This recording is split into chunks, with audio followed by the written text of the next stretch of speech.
नवरात्रि में जितनी शंकर की आराधना कर सकते हो उतनी करो।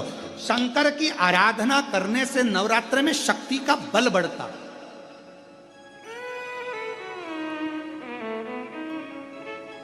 शक्ति का बल। क्यों गुरुजी नवरात्र में शंकर जी की आराधना क्यों करना चाहिए? हमने कहा अगर माता रानी से जो मांगना है तुम्हें, अगर तुमने नवरात्रे में शिव जी की आराधना करिए, शंकर की कथा सुनिए, शंकर की आराधना करिए, शिव स्तुति करिए, शंकर को एक लोटा जल चढ़ाया, मां आद्य शक्ति तुम्हारे पर कृपा करेगी। क्यों? क्योंकि जिस स्थान पर शिवलिंग रखा होता है और जो हस्त कमल है वो मां पार्वती जगत जननी दुर्गा भवानी है। जब हम जल चढ़ाते हैं मां आद्य शक्ति अम्बा जगदम्बा 64 योगिनियों पर वो जल चढ़ जाता है और जगत जननी नवरात्र में प्रसन्न हो जाती है। वो जल की इतनी महत्वता है। आद्य शक्ति को प्रसन्न करना है, नवरात्र में शिव जी को जल चढ़ाओ।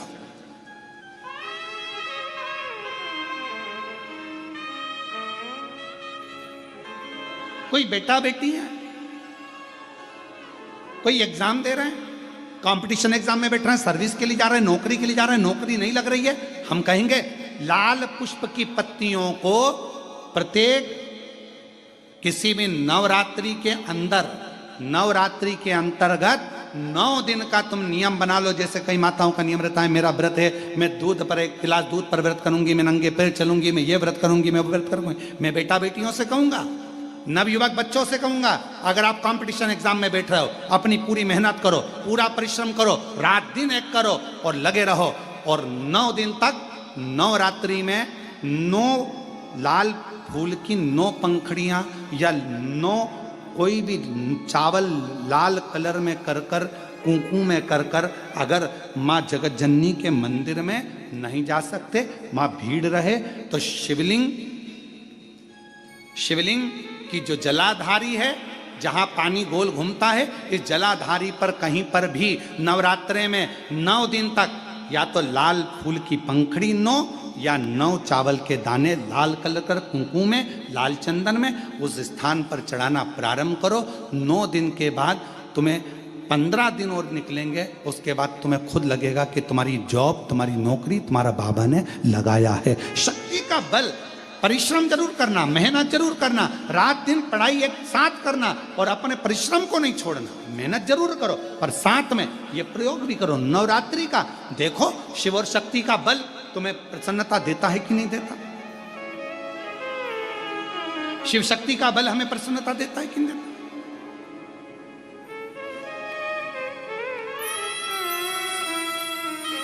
अब कई लोग ऐसे होते हैं, हम नवरात्रि आई है, माता रानी को भज रहे हैं, जगत जननी दुर्गा भवानी को भज रहे हैं, पर शिव जी के मंदिर तक नहीं जा रहे, समय नहीं मिल रहा मंदिर जाने का, क्योंकि माता जी के मंदिर जाते हैं, माता जी को प्रणाम। अरे उस शंकर को पहले भजो, सवेरे उठते से ही पहला 1 लोटा जल शिव को, क्योंकि उसी के माँ जगत जननी हस्तकमल पर जल जाना जरूरी है। शंकर का चढ़ा वो हमें फल प्रदान करे, सुख दे, आनंद का।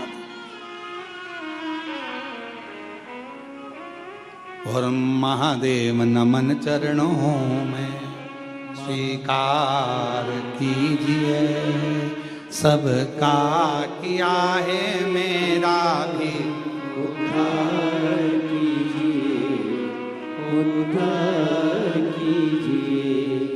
हे त्रिपुंडधारी, हे त्रिशूलधारी, हे त्रिपुंडधारी, हे त्रिशूलधारी। आप भजो। कितना सुंदर प्रसंग आता है। इस प्रसंग पर थोड़ा ध्यान दीजिएगा। एक घर के अंदर 4 भाई रह रहे हैं, चारों भाई कमा रहे हैं, व्यापार भी एक ही है, कमा के भी चारों भाई एक ही जगह पर ला रहे हैं। 4 देवरानी जेठानी उस घर के अंदर रहती हैं। थोड़ा ध्यान देना, बहुत सावधानी से इस कथा का स्मरण करिएगा। 4 भाई एक ही परिवार में रह रहे हैं, एक ही जगह पर कमाकर धन ला रहे हैं, एक ही जगह पर 4 देवरानी जेठानी रह रही हैं। चारों जेठानी देवरानी के बच्चे एक ही जगह पर रह रहे हैं। शिव महापुराण की कथा ये तक कहती है कि अपनी दृष्टि को, जितनी देवरानी जेठानी घर में रह रही हैं और जितने भाई घर के अंदर रह रहे हैं, यदि सबकी कमाई एक जगह पर आ रही है तो चारों की दृष्टि एक जैसी रहना चाहिए। ये नहीं कि मेरे बेटे को मैं मलाई का दूध दे दूं और दूसरे के बेटे को सादा दूध दे दूं, मेरे बेटे को मैं घी की रोटी दे दूं, दूसरे को सादी रोटी दे दूं, मेरे बेटे को मैं 2 चम्मच घी लगा दूं और दूसरे के बेटे को 1 चम्मच घी लगा दूं। जिसकी दृष्टि में जो अपने बच्चों के प्रति प्रेम कर कर दूसरे के बच्चों के प्रति बैर उत्पन्न करना प्रारंभ कर देता है, उसके घर के बच्चों की जिंदगी अपने आप बर्बाद होना प्रारंभ हो जाती है। कोई उसको दूसरा बर्बाद नहीं करता। अब ये बात हमने एक बार कथा में कही तो एक बहन जी ने लिखकर भेजा, तो क्या हम हमारे बच्चे के लिए अच्छा नहीं सोच सकते? सोचो, मना कौन कर रहा है? पर जब तुम एक जगह पर रह रहे हो तो सबके प्रति सब बच्चे तुम्हारे। एक बार हमने कथा में कहा था, सबसे ज्यादा नरक में कौन जाता है? याद है आप लोगों को? बोलो तो जम के। सबसे ज्यादा नरक में कौन जाता है? तो एक बार हमने कथा में कहा था, सबसे ज्यादा नरक में जाता है प्रसाद बांटने वाला। तो खूब इस पे लोगों ने हमको अपशब्द लिख कर भेजा कि बताओ, सीवर वाले महाराज ने कह दिया कि सबसे ज्यादा नरक में कौन जाता है, तो क्या प्रसाद बांटने वाला जाता है। प्रसाद बांटने वाला नरक में क्यों जाता है? तो कहा प्रसाद बांटने वाला प्रसाद कभी भी बंटता है तो अच्छी जगह पर बंटता है, धर्म की जगह पर बंटता है। मंदिर, देवालय, शिवालय, कथा, भागवत, सत्संग, संकीर्तन, तीर्थ, प्रसाद अच्छी जगह पर बंटता है। प्रसाद कभी किटी पार्टी में नहीं बंटता, प्रसाद शादी के फंक्शन में नहीं बंटता, प्रसाद 25वीं शादी की सालगिरह में नहीं बंटता, प्रसाद सिल्वर जुबली, गोल्डन जुबली पर नहीं बंटता, प्रसाद धर्म की जगह पर बंटता है। और जब धर्म की जगह पर कोई व्यक्ति प्रसाद बांटने खड़ा होता है, दूसरा आया तो हाथ ऐसा होता है, और खुद के घर का पहचान वाला आया तो हाथ ऐसा हो जाता है, वो व्यक्ति नरक चलेगा।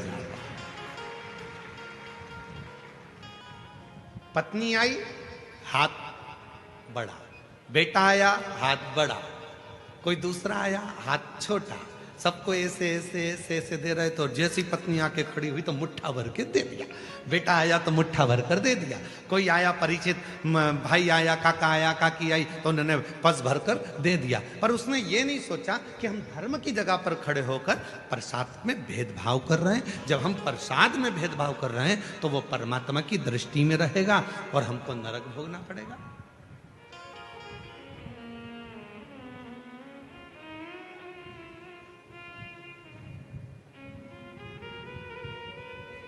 इसलिए सावधान रहना। धर्म की जगह पर, सत्कर्म की जगह पर, मंदिर, शिवालय, देवालय, सारी जगह पर एक बराबर, एक जाजम में, एक आनंद के साथ प्रसाद का वितरण होना चाहिए। शेगांव के गजानन जी महाराज, दुनिया की सबसे बड़ी रसोई, दुनिया का सबसे बड़ा भंडारा अगर कहीं चलता है तो वो शेगांव के गजानन महाराज के यहाँ चलता है। लगभग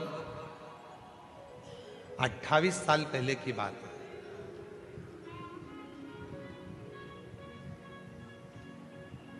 और 28 साल से हो सकता है कि 29 साल 28 साल पहले की बात हो, हम शेगांव गए, भंडारे में भोजन प्रसाद चल रहा था।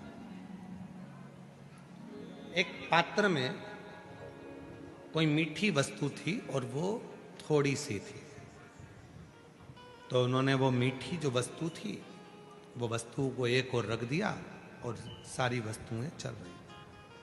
तब हमने पूछा, एक माताजी वो परस रही थी, तो हमने कहा कि ये थोड़ी सी मीठी वस्तु बची है तो ये भी प्रसाद में दे देना चाहिए। तो उन्होंने कितनी सुंदर बात कही गजानन महाराज के दरबार में, जरा विचार करिए। उन्होंने कहा कि हम ये अगर ये थोड़ा सा सामान 2-4 लोगों को देंगे, 2-4 भक्तों को देंगे, और बाकी के भक्त यदि उस प्रसाद को नहीं ले पाएंगे और उन तक वो प्रसाद नहीं पहुंचेगा तो उसका दोष हमको लगेगा। इसलिए जब एक जाजम पर गरीब हो, अमीर हो, पैसे वाला हो, बड़ा हो, छोटा हो, जब एक जाजम पर बैठकर एक साथ भोजन कर रहे हैं तो उनकी भोजन की थाली में भी एक जैसा भोजन जाना चाहिए। वो गजानन महाराज का बन गया, एक जैसा भोजन, उसमें भेद नहीं होना चाहिए। कहां खड़े हो धर्म की जगह पर, कहां खड़े हो सत्कर्म की जगह पर, और वहां पर भी अगर हम भेद करें तो फिर परमात्मा हमको दंड तो देगा। इसीलिए पहले भी कहा, मत बुरे कर्म कर बंदे वरना पछताएगा, भगवान की आंखों से तू बच नहीं पाएगा, तू बच नहीं पाएगा। अरे ओ अज्ञानी मत करना, अरे ओ अज्ञानी मत करना, तेरे कर्म का फल भी तो ही पाएगा, जैसा किया तूने तेरे आगे आएगा।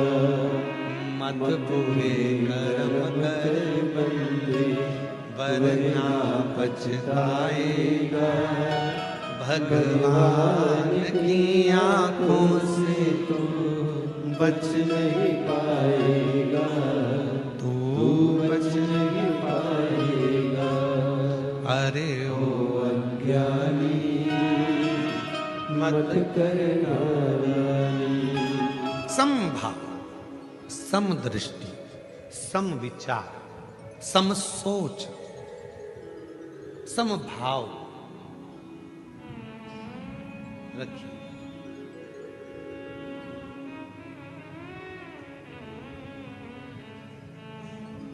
आज के जमाने में लोगों की सोच दो मुखी हो गई, अपने लिए अच्छा सोचना, दूसरे के लिए बुरा सोचना। मेरा बेटा डॉक्टर बने, कलेक्टर बने, इंजीनियर बने, कमिश्नर बने, आईजी बने, डीआईजी बने, दूसरे का बेटा कुछ ना करे, और अगर वो बढ़ भी गया तो मन दुख रहा है कि वो क्यों बढ़ ना। कितना सुंदर संवाद है शिव महापुराण की कथा में। तुम रुका जी चंचूला देवी से कहते हैं, चंचूला, जिस नारी के मन में किसी भी बच्चों के प्रति यदि बैरभाव उत्पन्न हो जाता है, उस नारी को अपने जीवन में मृत्यु से पहले कष्ट भोगना पड़ता है, बहुत कष्ट। एक मानव की देह, मनुष्य का शरीर, ये भी नहीं आ रही है, एक मानव की देह, मानव का शरीर, और उस मानव के शरीर में 5 कर्मेंद्री, 5 ज्ञानेंद्री और 1 मन, ये 11 रूपी इंद्रियां, इनको कंट्रोल में रखना बहुत कठिन। आज एकादशी का लोग व्रत करते हैं, करना भी चाहिए। परम भगवदीय जीव एकादशी का व्रत करते हैं कि हम भोजन छोड़ देते हैं, हम ये नहीं खाएंगे, हमारी एकादशी है, हम ये नहीं खाएंगे, हमारी एकादशी है। पर शिव महापुराण की कथा कहती है कि एकादशी सफल कब होती है, जब आपकी 5 कर्मेंद्री, 5 ज्ञानेंद्री और 1 मन ये आपके कंट्रोल में हो, तो समझ लो कि एकादशी पूर्ण हो गई और एकादशी का फल आपको प्राप्त हो गया।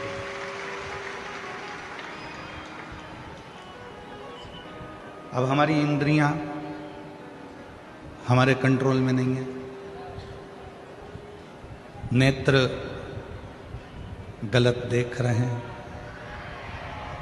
जिह्वा गलत बोल रही है, कान गलत सुन रहे हैं, श्रवण शक्ति गलत जगह जा रही है, नेत्र गलत जगह जा रहे हैं। जिह्वा गलत बोल रही है।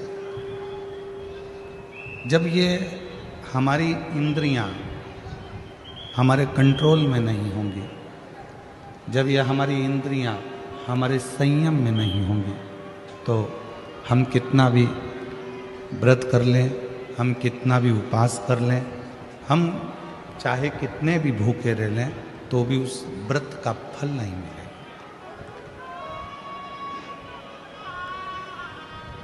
व्रत का फल कब मिलता है? जब हमारी इंद्रियां हमारे काबू में हो। कि नेत्र दिए रे तूने दाता बन के, नेत्र दिए रे तूने दाता बन के, और कभी नहीं दरस कियो दयालु मैंने अवगुण बहुत कियो, अवगुण बहुत कियो, दयालु मैंने अवगुण बहुत कियो। और मुख तो दिया रे तूने दाता बन के, मुख तो दिया रे तूने दाता बन के, कभी नहीं भजन कियो दयालु मैंने अवगुण बहुत कियो, कभी नहीं भजन कियो दयालु मैंने अवगुण बहुत कियो, अवगुण बहुत कियो दयालु मैंने अवगुण बहुत कियो। ये संसार सागर में आने के बाद यदि मैंने अपनी इंद्रियों को संयमित नहीं किया, संसार सागर में आने के बाद हमने अगर अपनी इंद्रियों को काबू में नहीं किया, तो फिर ये मानव का देह बेकार है, फिर ये मानव का देह बेकार। अगर हम अपनी इंद्रियों को काबू ना कर पाए, प्रेशर खोलो, प्रेशर नहीं आ रहा, अंदर भी नहीं आ रहा, बाहर भी नहीं आ रहा, अपनी इंद्रियों को काबू करा, तो समझो कि हमने एकादशी का व्रत किया। कई लोग प्रदोष का व्रत करते हैं, हम उनसे कहते हैं कि आपने अपने कितने दोषों को समाप्त कर दिया। प्रदोष का व्रत कब सफल है? जब आप अपने दोषों को समाप्त करो। मैं गुस्सा नहीं करूंगा, गलत व्यसन नहीं करूंगा, गलत बात नहीं बोलूंगा, गलत चीज नहीं खाऊंगा, अपने दोषों को समाप्त करो। और जब हम अपने दोषों को समाप्त करते हैं, जब हम अपने दोषों को बिल्कुल शून्य पर लाकर छोड़ देते हैं, तो समझो कि हमारा प्रदोष का व्रत सफल हुआ। तब समझें कि हमने प्रदोष का व्रत किया। हमारे भीतर के दोष समाप्त नहीं हो रहा है, और हम सोचें कि व्रत कर लें उससे भगवान राजी हो जाएगा, नहीं हो सकता। बोल बम का नारा है सारी समस्या का हल, श्री शिवाय श्री शिवाय। अपने भीतर के दोष को जिस दिन हमने